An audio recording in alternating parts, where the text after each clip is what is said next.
Bəli dağ kimiyəm, canlı dağ dərəyəm mən. Bilən bilir güllə züllə gözəl mənzərəyəm mən. Söz aləminə asılmışam sanki bənzərəyəm mən. Ölüm küləyi əsəndə örtülüzəyəm ağırda mən. Ölüm küləyi əsəndə örtülüzəyəm ağırda mən.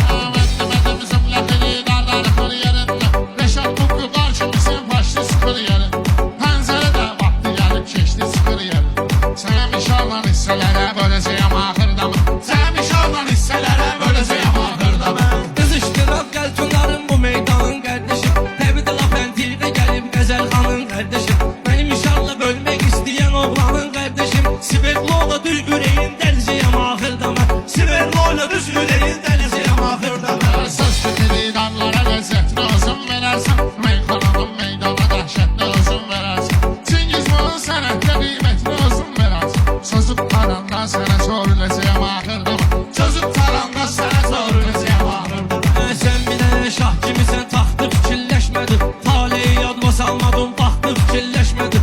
Görətümün parıldayan vaxtı fikirləşmədi. Köhlənən əşya kimi köhnələcəyəm axırda mən. Köhlənən əşya kimi köhnələcəyəm axırda mən. Ölməmişəm bir dəfə məndən yanıtırqəm kədər. Mən nə qədər ah edirəm, kamə yetirqəm kədər. İnsana san ölür yedir, onda bitirqəm kədər. Axır o axırdı ki, dincələcəyəm axırda mən. Axır o axırdı ki, dincələcəyəm axırda mən. Mən bugün arzularım, diləklərim görsənir. Dostlardan arxalarım, dirəklərim görsənir. Baxma bahar zamanıdır, çiçəklərim görsənir. Payızda yarpaq kimi seyrələcəyəm axırda mən. Payızda yarpaq kimi seyrələcəyəm axırda mən. Öldürərəm şairi ölmək fikrindədirsə. Güldürərəm millətə gülmək fikrindədirsə. Kim ki mənim özümlə